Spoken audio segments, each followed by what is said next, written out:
VSA का core है volume और स्प्रेड, लेकिन इन दोनों को रीड करना एक आर्ट है। आज मैं आपको सिखाऊंगा कौन सी कैंडल क्या कहती है, कैंडल की क्लोजिंग क्यों इंपॉर्टेंट है और वॉल्यूम के 5 टैप्स जो हमें ये बताती हैं कहाँ पे स्मार्ट मनी एक्टिव है और कहाँ पे नहीं है। ये एपिसोड आपकी आंखें खोल देगा। अगर आपने एपिसोड 1 नहीं देखा जहां हमने वीएसए डिफाइन किया था तो पहले वो देखें। आज practical tools, spread, candle closing और वॉल्यूम के टैब सीखेंगे जिनका यूज़ करके आप हर कैंडल को रीड कर सकते हैं। तो सबसे पहले बात करते हैं कैंडल स्प्रेड की। कैंडल की रेंज को हम स्प्रेड कहते हैं। बेसिकली हाई से लेके लो तक का जो गैप होता है, जो डिफरेंस होता है, उसे हम स्प्रेड कहते हैं। वीएसए में हम स्प्रेड को बैकग्राउंड के अगेंस्ट देखते हैं, यानी प्रीवियस कैंडल्स के कंपैरिजन में ये बड़ी है या छोटी है। वाइड स्प्रेड मतलब बड़ी कैंडल, मतलब स्मार्ट मनी उस डायरेक्शन में इंटरेस्टेड है, बड़े प्लेयर्स पुश कर रहे हैं। नैरो स्प्रेड मतलब छोटी कैंडल, मतलब स्मार्ट मनी का कोई भी इंटरेस्ट नहीं है इस डायरेक्शन में। एवरेज स्प्रेड जो आपकी नॉर्मल कैंडल, आपकी रेंज की कैंडल बन रही होती है, मार्केट अपने फ्लो में है, कुछ खास इन्फॉर्मेशन इससे हमें नहीं मिल रही। याद रखें, स्प्रेड अकेला कुछ नहीं बताता, उसे वॉल्यूम के साथ देखना होता है, वहीं आपका वीएसए होता है। अब सबसे इंपॉर्टेंट कैंडल की क्लोजिंग। वीएसए में क्लोजिंग पोजीशन एक क्रिटिकल चीज़ होती है। क्लोजिंग 5 जगह हो सकती है। पहली क्लोजिंग है आपकी ऑन द हाई, टॉप पे बिल्कुल एक स्ट्रॉन्ग कैंडल बन जाती है। दूसरी है आपकी ऑफ द हाई, हाई से थोड़ा सा नीचे। तीसरी है आपकी इन द मिडल, बीच में आपकी क्लोजिंग होती है। चौथी आपकी ऑफ द लो है, ये लो के आसपास आपको क्लोजिंग देती है।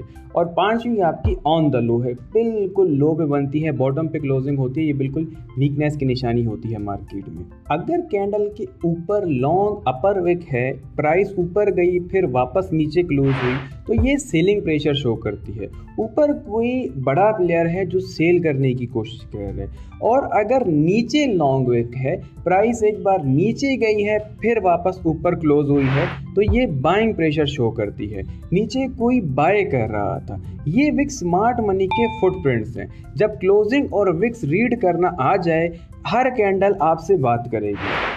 अब वॉल्यूम पे बात करते हैं। वॉल्यूम का मतलब होता है एक टाइम पीरियड में कितने ट्रेड्स एग्जीक्यूट हुए हैं। ये स्मार्ट मनी की एक्टिविटी शो करती है। जितना ज़्यादा वॉल्यूम उतनी ज़्यादा एक्टिविटी। फॉरेक्स के लिए एक इम्पॉर्टेंट पॉइंट जो आपको हमेशा याद रखना है, हमें टिक वॉल्यूम मिलता है मार्केट में। अब ये टिक वॉल्यूम क्या होता है? हर एक ट्रेड एक टिक के बराबर होती है। तो अब ये क्वेश्चन माइंड में आता है, क्या टिक वॉल्यूम रियल वॉल्यूम होता है? तो इसका जवाब है नहीं, क्योंकि इसमें हमें ये नहीं पता होता कि बायर्स का वॉल्यूम है या सेलर्स का वॉल्यूम है। चल एक एग्जांपल समझते हैं। मान लें आपने 5 एप्पल खरीदे। अब आपके पास जो एप्पल्स की क्वांटिटी है वो 5 है, वो आपकी रियल वॉल्यूम है। ठीक है, उसे हम रियल वॉल्यूम कहते हैं कि आपने 5 एप्पल खरीदे जो आपकी क्वांटिटी है। लेकिन आपने ट्रांजैक्शन एक ही की, आपने टोटल जो अमाउंट था वो एक ही पे किया अब सेलर को। तो वो जो एक ट्रांजैक्शन है बेसिकली वो आपकी एक टिक है। अब उस एक ट्रांजैक्शन में 5 एप्पल्स की भी हो सकती थी, 6 की भी हो सकती थी, 10 की भी हो सकती थी, तो हमें ये टिक वॉल्यूम मिलता है। तो अब ये क्वेश्चन माइंड में आता है, तो हम टिक वॉल्यूम जब रियल है ही नहीं तो फिर हम इसे यूज़ क्यों करते हैं? क्योंकि हमें एब्सोल्यूट नंबर नहीं चाहिए होता है वीएसए में, हम रिलेटिव वॉल्यूम यूज़ करते हैं। हम इस वॉल्यूम को कंपेयर करते हैं प्रीवियस वॉल्यूम्स के साथ, इसे हम रिलेटिव वॉल्यूम कहते हैं। वीएसए में वॉल्यूम को 5 लेवल्स में डिवाइड किया जाता है। हमेशा प्रीवियस 10 से 20 वॉल्यूम बार के साथ आपने इसे कंपेयर करना होता है। तो जो सबसे पहली क्लासिफिकेशन होती है वो आपकी अल्ट्रा हाई वॉल्यूम है, सबसे बड़ा वॉल्यूम, स्मार्ट मनी का क्लासिक सिग्नल होता है ये। इसके बाद जो आपके पास आता है वो वेरी हाई वॉल्यूम होता है, इससे थोड़ा सा कम वॉल्यूम।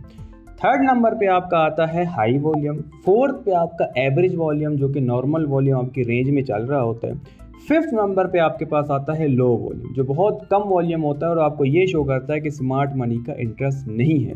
अब ये लेवल्स क्यों मैटर करते हैं? क्योंकि वीएसए के सारे सिग्नल्स इन्हीं पे बेस्ड हैं। जैसे फॉलिंग मार्केट में अल्ट्रा हाई वॉल्यूम आया और प्राइस रुक गई, तो बाइंग हो रही है, इसका मतलब होता है कि आपके पास बाइंग हो रही है फॉलिंग प्राइसेस में। ये आगे डिटेल में कवर करेंगे। अभी बस आपने ये याद रखना है कि वॉल्यूम हमेशा रिलेटिव देखना होता है हमें, और 5 लेवल्स में हम इसे आइडेंटिफाई कर सकते हैं। तो अभी क्विक समरी देख लेते हैं। हमने स्प्रेड की 3 टाइप्स पढ़ी। वाइड स्प्रेड, इंटरेस्ट है स्मार्ट मनी का। नैरो स्प्रेड, कोई इंटरेस्ट नहीं है स्मार्ट मनी का। और एवरेज, अपने नॉर्मल फ्लो के साथ मार्केट जा रही है। क्लोजिंग की 5 पोजीशंस हमने देखी, जिसमें हमने विक्स के बारे में डिस्कस किया कि विक्स हमें क्या बताती हैं, सेलिंग प्रेशर या बाइंग प्रेशर। फिर हमने वॉल्यूम का देखा। वॉल्यूम का मतलब होता है आपकी एक्टिविटीज़ के स्मार्ट मनी कहाँ पे एक्टिव है और कहाँ पे एक्टिव नहीं है। फॉरेक्स में हमें टिक वॉल्यूम मिलता है और रियल वॉल्यूम हमें नहीं मिलता, इसीलिए हम रिलेटिव वॉल्यूम यूज़ करते हैं।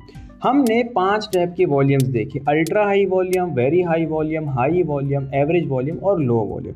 और इसके साथ साथ हमने ये देखा कि हमने हमेशा वॉल्यूम को कंपेयर करना है प्रीवियस 10 से 20 वॉल्यूम बार के साथ। तो अब नेक्स्ट एपिसोड में हम VSA के बेसिक रूल्स देखेंगे। डाउन बार्स पे स्ट्रेंथ किस तरह हम देखते हैं, अप बार्स पे हम वीकनेस किस तरह देखते हैं, और VSA के जो बेसिक 5 पैरामीटर्स हैं वो क्या क्या हैं। तो ये सारी चीज़ें हम नेक्स्ट वीडियो में पढ़ेंगे। तो अगर आपने पूरी सीरीज़ देखनी है, कंप्लीट VSA सीखना है, तो इस चैनल को सब्सक्राइब करें और बेल आइकन दबाएं। आपको इस वीडियो के डिस्क्रिप्शन में टेलीग्राम चैनल का लिंक मिलेगा, आप वो ज्वाइन करें, जिसमें आपको डेली गोल्ड के सेटअप्स मिलते हैं और फ्री VSA लर्निंग वहाँ पे आपको दी जा रही है। वो ग्रुप बिल्कुल फ्री है, उसके कोई भी चार्जेस आपको नहीं पे करने हैं। तो मिलते हैं नेक्स्ट एपिसोड में। Good bye.